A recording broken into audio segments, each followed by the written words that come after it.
What would you do if a stranger covered your coffee bill, not realizing you could afford to purchase the entire cafe chain without thinking twice? That was exactly what happened to David, the billionaire CEO of Northwell Holdings, who chose to take the long route to work one morning, blending in among his staff. But fate had its way of rewarding a simple act of kindness in ways no one could predict. By 7:30 a.m., the cafe on the ground floor of Northwell Tower was already bursting with activity. People in smart outfits, name badges, and uniforms packed every table, their voices mixing with the high-pitched hiss of the espresso machines and the gentle clinking of porcelain cups. David slipped in quietly, avoiding attention. He'd always preferred it that way. Despite owning nearly half the floors in the very building he had just entered, he liked to remain unseen. Dressed in a plain navy shirt and dark slacks, David looked like any other young office worker starting his day.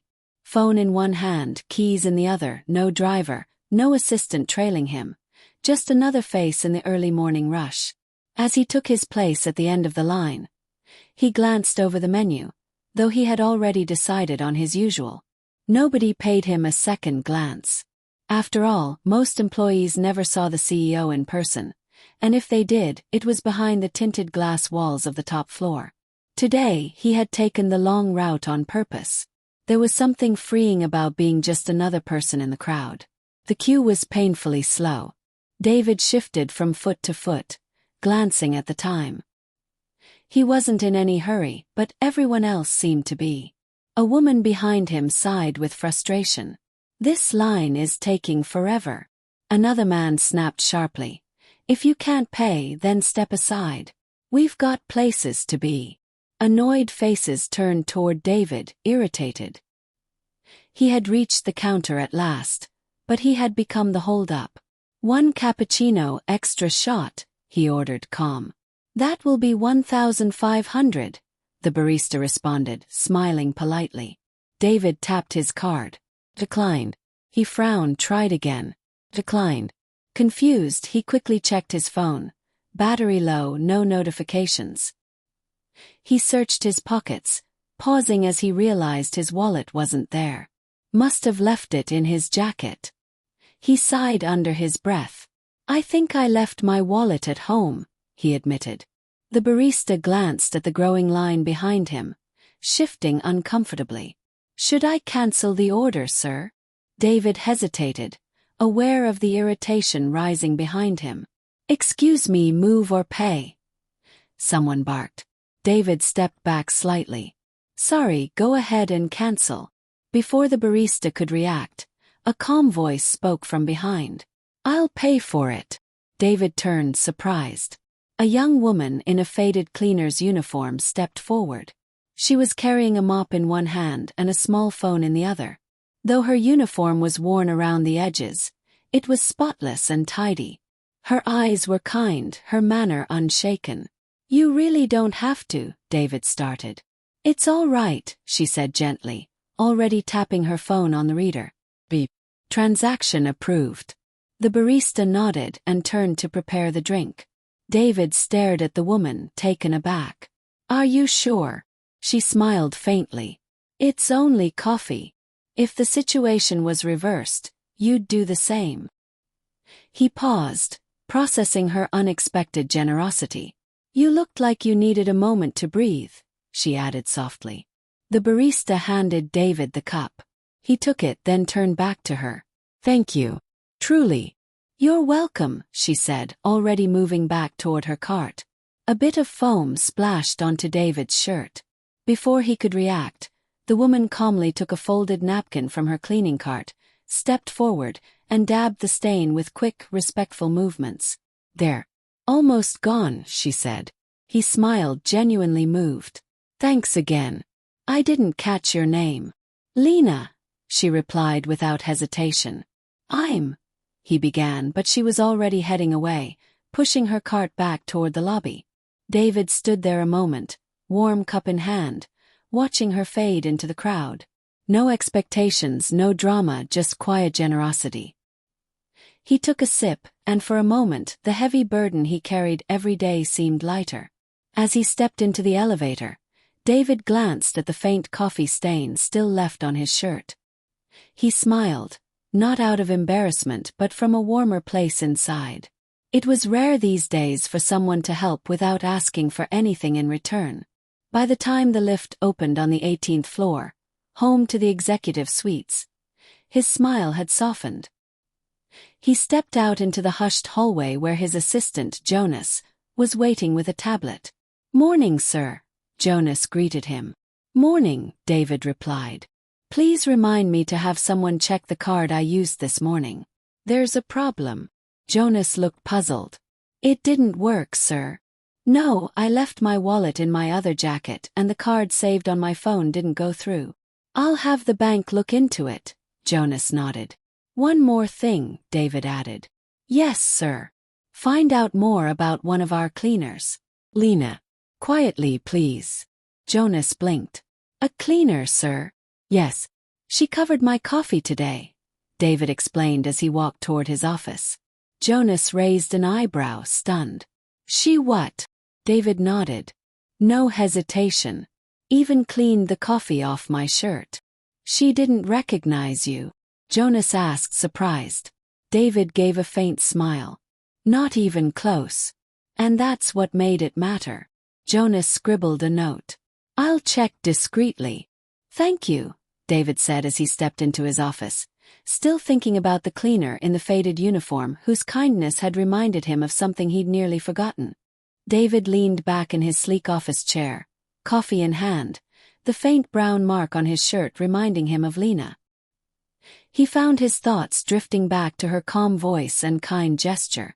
Most people he met these days acted with hidden motives, or were too intimidated by his position to be sincere.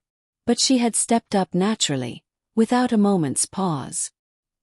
He sipped the cappuccino, its rich flavor exactly how he liked it, though today it wasn't the drink on his mind but Lena herself. He pulled a stack of candidate profiles closer. There was a pilot project he had been nurturing, the Northwell Community Inclusion Program, designed to let overlooked staff build skills and grow beyond their usual roles. David began reading through the carefully typed resumes. Polished, impressive, but all too similar, as if someone had coached each applicant to sound the same. He sighed and reached for another folder, thinner, worn, with a handwritten cover letter inside. The name at the top made him straighten. Lena Mensa. Opening it, he immediately recognized the woman from the cafe. Her photo was there, no makeup, a simple smile. He scanned the pages. Lena had left school after senior secondary, attempted a diploma, but dropped out after 1 year. No further formal education. Her file was stamped in red, rejected. Yet the note she'd written in her letter was simple, honest. "I've worked here for nearly 3 years. I might not have certificates, but I learn fast. I believe everyone deserves a second chance." David paused, reading that again. The selection team had dismissed her. Incomplete qualifications, no relevant experience. But to him, her short, heartfelt note spoke volumes. He glanced at the rejection stamp. Something tightened in his chest. David remembered how she'd stepped forward without even blinking while others in the cafe had only complained. He wanted to know more about this woman, not as a name on a form but as a person. He logged into the staff database and searched her name. There were several Lena Mensas, but only one matched the janitorial team. He clicked on her profile. Her simple employee photo loaded. 26 years old, part of the facilities team for the past 3 years, assigned mostly to floors 7 and 10. A line in her optional comment section caught his attention. "Just looking for purpose, not pity." David leaned back, struck by the sincerity of it. He'd read thousands of staff profiles full of ambition or self-promotion, but Lena's quiet, authentic note was different. It wasn't a plea, it was a statement. He felt compelled to dig deeper. With senior-level access, he retrieved her full background. Standard job application details, emergency contacts, performance ratings. Nothing stood out. Until he saw a note scanned from her original file.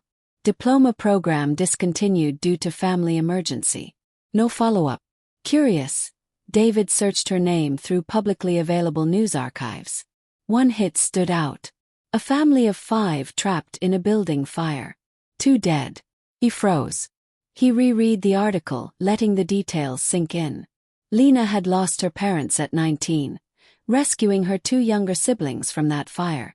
Afterward, she had never returned to school, choosing instead to work wherever she could to support her family. No wonder there were gaps in her resume. No wonder her academic record stopped cold. David sat in the quiet office, letting the hum of the air conditioner fade into the background. On paper, Lena was just a cleaner with no formal degree. But in real life, she was the only person in that crowded cafe who had shown courage and kindness, without expecting applause. He stared again at her words, just looking for purpose, not pity. He knew what he had to do. Opening a new email draft to the HR director. He typed carefully. Subject: Internal candidate review. Lena Mensa, facilities team. Kindly remove the rejection status and move her to priority consideration. Schedule a one-on-one interview with me directly. He read the message once more, then hit send. Setting his cup down, David leaned back in his chair, a quiet sense of resolve washing over him. He wasn't sure exactly where this path would lead, but he knew Lena deserved a chance. Moments later, Jonas knocked on the door, holding a folder. "Sir, the shortlist for the community pilot," Jonas announced. David nodded but didn't reach for it. "She's not on there yet," he said softly. "Who, sir?" "Lena. From floor 7. Move her to the top." Jonas blinked. "Of course. And Jonas," David added as Jonas turned to leave, "keep this between us for now." "Yes, sir." As the door closed, David let his eyes drift out across the city skyline beyond the glass. Somewhere down there, Lena was probably wiping a table or mopping a floor, never guessing that the man she'd helped that morning was now determined to give her the shot she'd been denied for so long. He looked at his empty cup. It had gone cold, but the warmth from her small act of kindness was still with him.